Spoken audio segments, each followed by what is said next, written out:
don't think we do. I think at the moment there are a number of councils who are running these types of schemes. I don't think there's any success rates at the moment, not that I'm aware of. Right, two chaps here.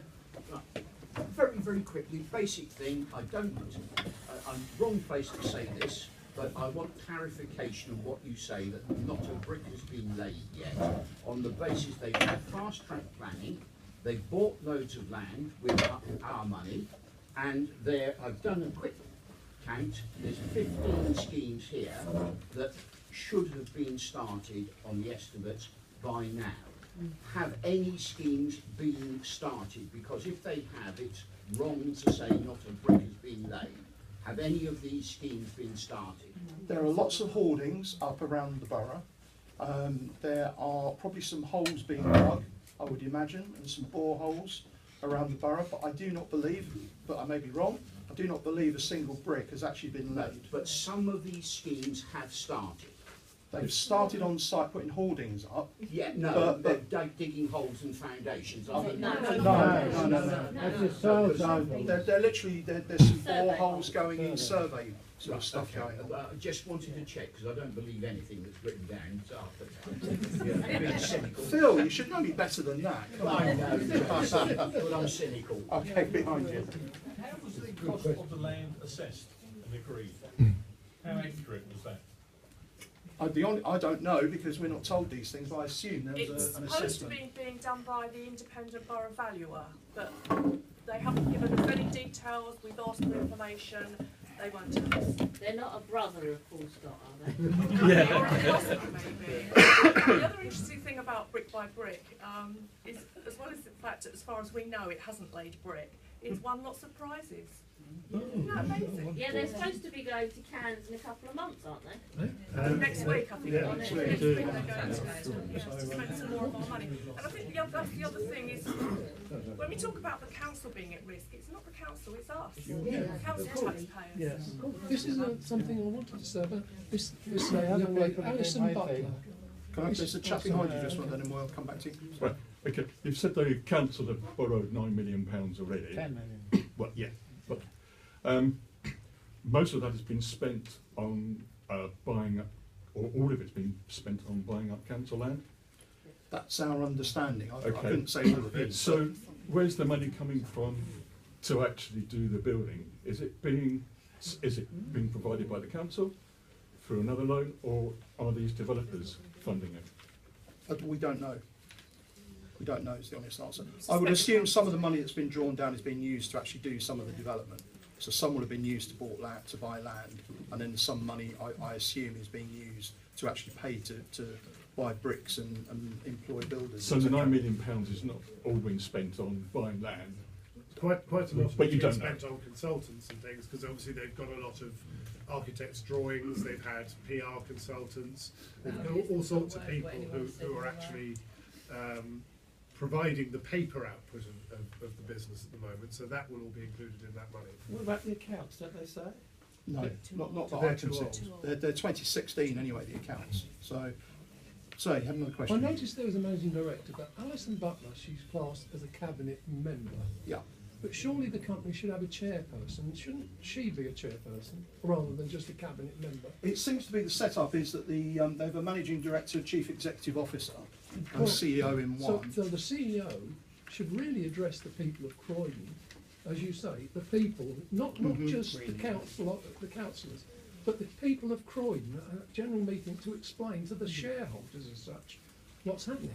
It's because they won't tell you, then they need to tell the people who are paying the money into the council. Yeah, I agree. And who do you take that up with? Well, we've taken it up with the council on many meetings since this started back in 2016. And the opposition has obviously run through the communities. I recognise lots of faces here when you come to planning committee. So there's been lots of opposition from a planning perspective to individual schemes, and there's been lots of questioning about how the scheme is being done. But a lot of the information is behind closed doors, so we don't have access to it. And all we're given access to is things like the business plan, which, as Tim says, isn't a proper business plan anyway. It's the feasibility of the company that the chief executive should actually explain to the shareholders. So it's about, did everyone hear that? It's about the chief exec of the company should come to the people of Croydon and explain exactly what they're doing and how they're gonna survive, really. Right. The chief exec employed by the council anyway. The shareholder of the company is the London Borough of Croydon. Yes. And he's saying, I'll talk to the council. They're my shareholders. Yeah. The councillors who are second. And it's the council cabinet that has to sign off their business plan. So that went to cabinet 2 or 3 weeks ago. So the council the cabinet, which is 10 people, have to sign off the business plan. I suggest the issue is the actual council being the sole shareholder. Yeah. Clive was next. No, sorry, gentleman behind you, and then I'll come back to you, sir. I'd just like to comment, there seem to be peppered across all of this, what I'm hearing straight off the top, with a conflict of interest across the board in the council. And also, what is scrutiny doing about this when we've got the council absolutely running across every point of policy, and I find it strange when the shadow cabinet are not really putting these people under pressure. Or putting our council under pressure. That's the second one point. But as a shareholder, you know, the taxpayers, this money is drawn from the public purse. When can I expect a dividend? Good question. Good question. It has been to scrutiny, but there wasn't any great scrutiny that I'm particularly aware of. We certainly were asking questions, scrutiny. As an opposition, we've asked questions at council meetings, at cabinet meetings. There's been various written questions gone in about the scheme, asking for updates on where they've got to, etc. So we as opposition have been pursuing where they're at, what they're doing. At the outset, when it was put forward, we objected to it, but we don't actually have a vote. These decisions are taken by cabinet, which is 10 Labour councillors in the cabinet. They're the only 10 people that have a vote. So whilst when we can go to a cabinet meeting, we can object, we can ask questions. We can ask questions, we probably won't get an answer to our question, and then a vote will be taken of the 10 members of the cabinet. So we don't even have an opportunity to vote against things like the business plan, because the cabinet does that. So you know, 60 members of the council don't have a vote on what this company does, and that's Labour and Conservative. So we're all kind of in the dark, really. The only time we get a vote is when it goes to planning committee, and obviously we look at the individual merits of individual schemes. Right, sorry, there was the chap in front was next. I was just going to say, is this a new panorama should take an interest in? Yeah. Maybe. Maybe. Have the directors been scrutinised and have they been approved by council to be fit and proper people to run a company? And do we know what their experience are in running a construction and development company? The question was, have the directors been scrutinised as to whether they're actually capable of running a company? The honest, I don't know. I mean, 2 of them are company employees. The managing director, stroke chief executive officer, is one of the directors of the council. So he is for the council and works for it. Whether he's had experience running companies, I don't know. So would the council just hand out £10 million? I mean, I'd be very happy to go down to the council tomorrow and you know, if they've got that sort of money, I could make very, very good use out of £10 million. I think we'd all like unsecured £10 million loans, but the reality is none of us are going to get one, unfortunately. So, right, Sue, sorry, lady behind. Is it right that I understand that you did suggest to the opposition that you thought that there should be an opposition councillor on the board, but they refused? I think on the board, there's no councillors on the board, but we did in the early days suggest that there should be cross-party sort of scrutiny of the company, but that's been refused. They offered us, they talked about a member liaison group in the very, very early days of this, probably as far back as 2015, but we still haven't had a meeting. So that probably says they are, yeah, there's a lot of information about the directors all on the company website, so it's worth having a look. Yeah. And there's a brick by brick website with information on there too. So is the way to get information, providing you skirt around the exemptions, to ask a whole load of freedom of information questions about it? Because it seems to me the way in which the council govern the activities of this company is critical. Because if they just let it borrow endlessly and get bigger and bigger, reality is the council wouldn't let its reputation be destroyed by letting that company go bust. So really, you may have a limited company, but the council will pay in the end, and we will pay. And therefore, it's perfectly reasonable to ask freedom of information questions about how it's governed, whether there are financial limits on it. Yeah, that's a good idea. I mean, we can, hopefully you've all signed in today, so we've got all your email addresses. So we can send you details about how you can ask those freedom of information questions. We can lay it out for you so you can send it in. If you can phrase them to avoid commercial confidentiality, yeah, then you will get answers. Yeah, good idea. Lady here. What I think is most people seem to be of the same opinion, that it's not being run properly. We've all got a vote in a couple of months' time. If we all voted to get this lot out and the Conservative councillors back in again, wouldn't it change? I've not met this lady before, I just want to say that straight up. But what the lady said was you're going to vote Conservative on May the 3rd. Yeah. So, and I didn't plant that at all. This information on leaflets that I'd be very happy going around sticking them through people's front door. Excuse me.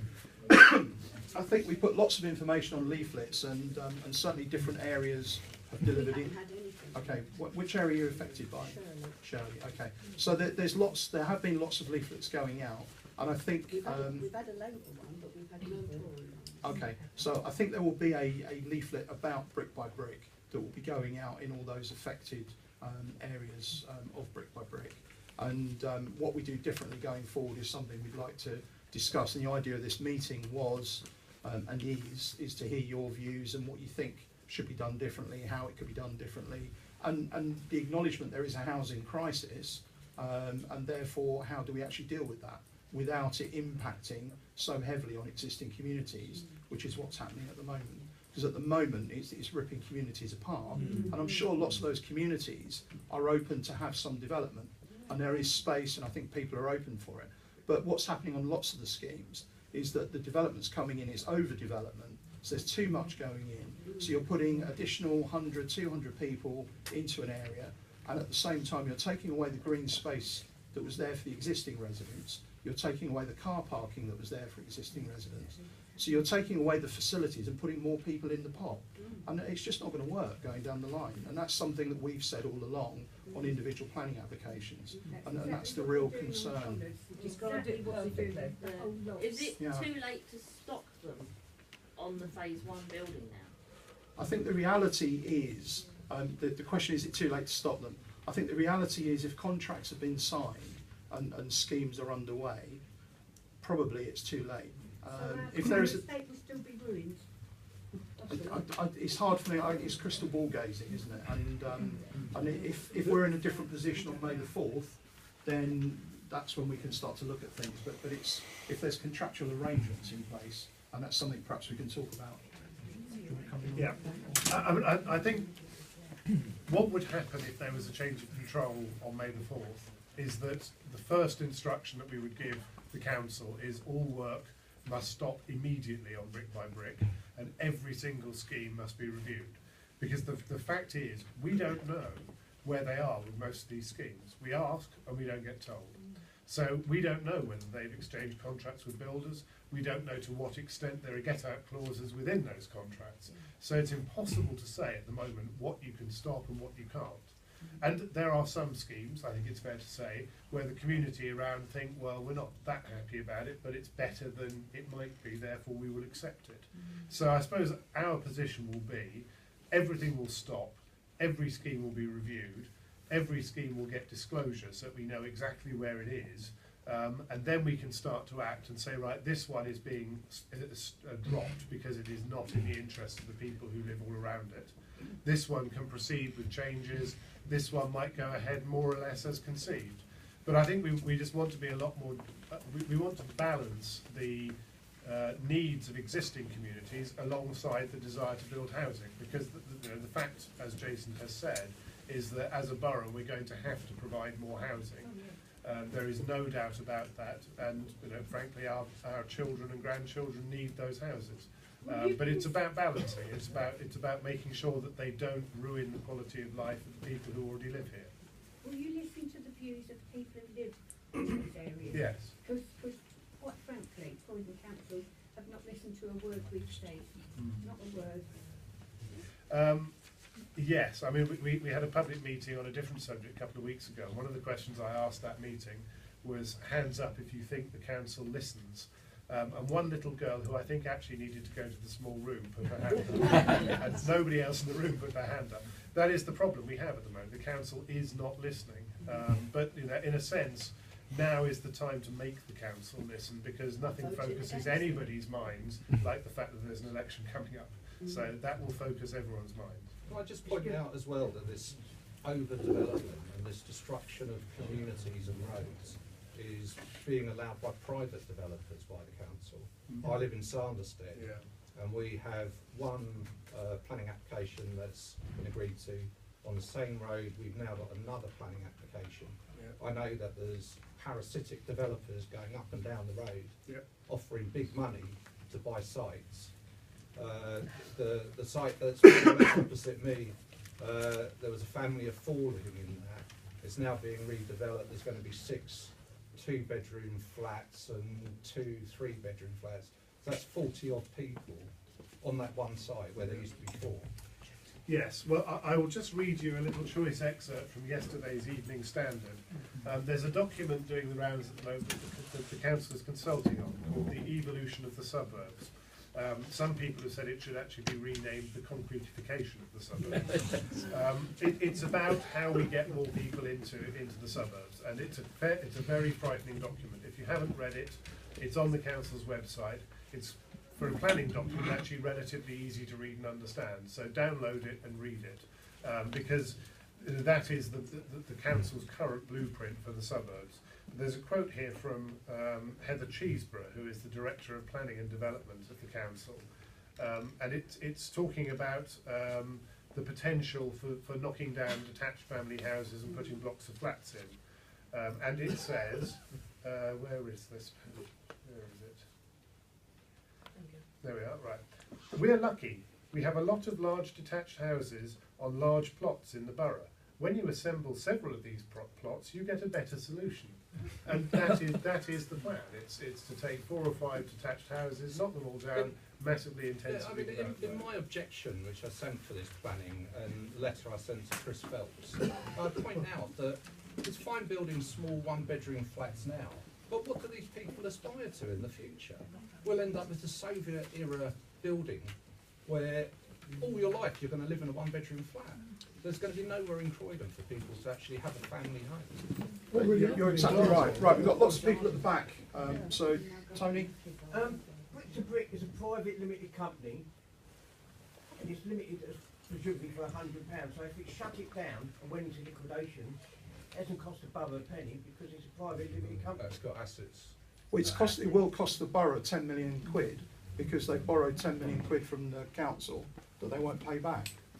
So if the company folds, they will lose they'll lose that money that's been borrowed. If they're in debt, they'll have to sell it. But the land would be owned by council would just be owned by brick by brick. You know, Yeah.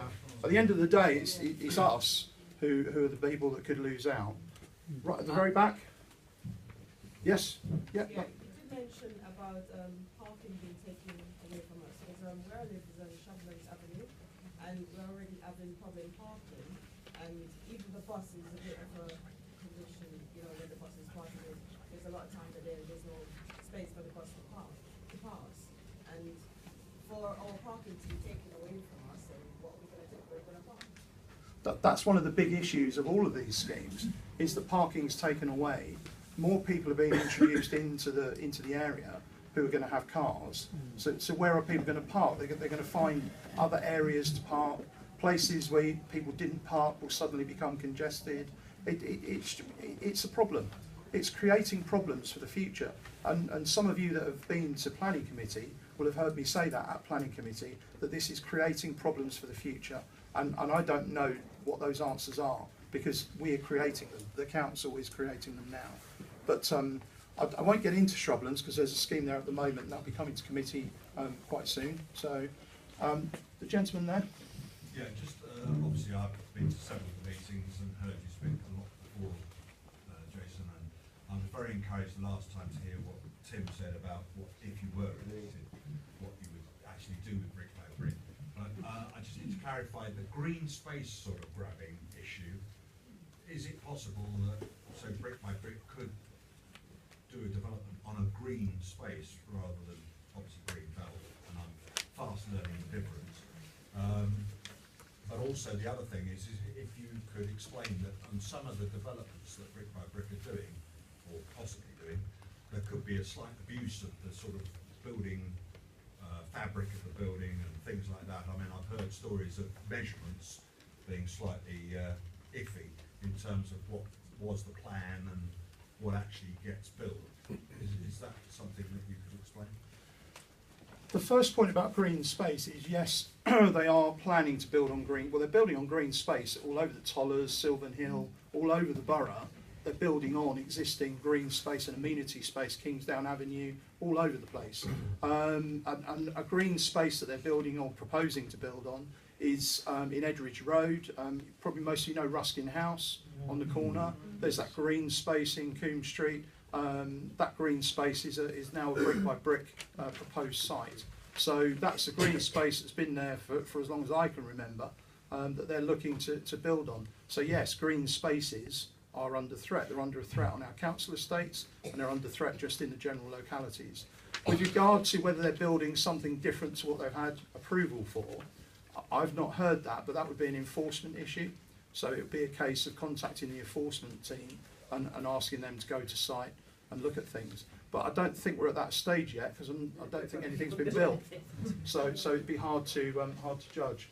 Right, who hasn't asked the question yet? That's two people that I wasn't here right at the beginning of the meeting, but I just wanted to ask, are there any members of the local press here going to report on this meeting? And if not, why not? Any local press? We will be contacting the press to tell them what happened. The local press have a fairly limited amount of resource these days, and therefore they don't attend quite a lot of these things, but they do like to hear about them. So we will be making sure that they know. Quite frankly, if there's a story, they should be here. If they're any worthwhile sort of publication, they should have somebody at this sort of meeting, so that they could hear the public. Which is what they expect to sell to. Yeah, we will encourage them next time to come. I'm sure inside Croydon will have people feeding information to them, and that will be published. Okay, right, there's a gentleman here not asked a question. I'll come back up there then. Hi, I wasn't here earlier, not been to any of these meetings before. I'm concerned about the Edridge Road development, because I actually live on Edridge Road. What I don't know, and what I'm not really hearing, is what can we as individuals do about stopping this sort of thing? You might not get in May. I think the polls are saying it's actually unlikely. So as Are they? Broken it to me a bit more gently.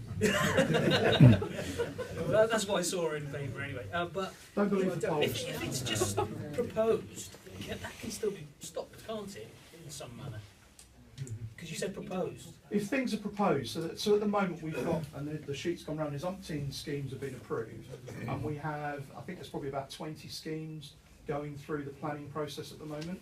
So there's about 4 schemes going to committee in next week, which are all Coulsdon schemes. Edridge Road is a scheme that's currently in the system. Wandle Car Park is one that's in the system. So there's lots of others that are in the system working their way through. So if they're approved before May the 3rd, then they're approved. If they're still on the books after May the 3rd and there's a change of council, I can't predetermine what a planning committee would say, but it might be different. But if they're going through the process, they're going through a planning process. But we have no power really, other than a vote. You have the power. You things. have the power of opposition to the planning application. Right. So with the Edridge scheme, you need to be objecting to the scheme and telling the council your views on the scheme. So that's your right as a resident to object to the scheme.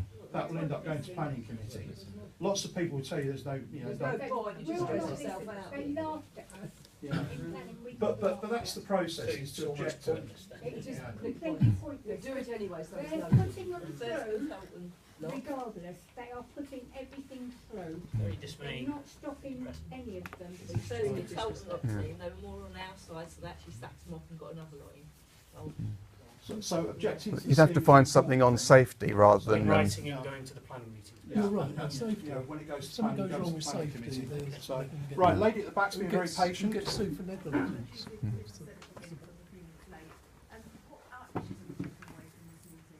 Sorry? What are the actions that we're taking away from this meeting? Are they being gone? How are we, what's the actions going forward from here? Okay, and that's a similar question to the one we've just had. Many people have observed that going to planning and putting legitimate concerns about the planning aspects of some of these developments is not working at the moment. As the gentleman here has said, we have an election coming up. Nobody knows what the outcome of that election is going to be. I've outlined what we will do if we are the administration, which is stop everything and properly review everything and get some of that information out in the open and get residents who are affected by the developments on side or not with those developments. But one thing that we can all do is make a significant amount of noise about this over the next 6 weeks. That would make a difference because, as I said earlier, the one time that politicians always listen to voters is when there's an election coming up and their futures depend on it. So actually, we have been listening on this subject for many months. Labour may be persuaded to listen now, if we all make a sufficient amount of noise about it, through letters to the press, through petitions saying the actions of Brick by Brick should not be proceeded with. There's a lot been going on in terms of the potential legal challenge as well. So there are a number of things that we can do to really focus the council's mind on thinking through whether in the long term it is in its interest to proceed wholesale with this in the way that it's doing. And that doesn't have to depend on the outcome of the election. Obviously, I hope that the election will deliver the result that I'm looking for, and then we can do something very tangible about it. But if that doesn't happen, we as a group need a plan B on that, because if we don't have a plan B, then we will find that all of these schemes are a done deal within a very short space of time. So what I would suggest, in a sense, we want to be guided in part by you. What do you want to do? Because we are here to kind of take that away and work with it. So we want to hear your ideas. What would you like to see us do about Brick by Brick? Do you think that a mass petition across the whole borough will have an impact? I think it would. I think it would focus minds. So if that's the case, we should get all of the groups that are affected by this to work together and get that going very fast. What do other parties like UKIP or Greens or those sort of people think about it? The short answer is, as a Conservative, I don't know what the Liberals and the Greens think about it. And to be honest, in Croydon, Croydon's a peculiarly binary place. Places generally either vote Labour or Conservative. So the other parties tend not to have quite such developed policies on these things. There will be hustings coming up and we can flush that out during the course of the hustings, but I couldn't tell you what any of the other parties' positions are. But I think really what matters at the moment is that as a town, we have to change Labour's position on this if it's going to have any real impact. We asked, there's 17 residents associations signed a form that Ian Leonard sent off to the Mayor of London and Jeremy Corbyn. We haven't heard, I don't know if Ian's heard anything back yet, but that was 17 residents associations. Unless we all turn up next Monday in the gallery and demand, and just cause a riot, there's 30 police officers in Croydon, they can't take all of us out. They don't want to be joining us. They all want to say Brick. Let's all go there next week, next Monday, up in the gallery, and demand they listen to us.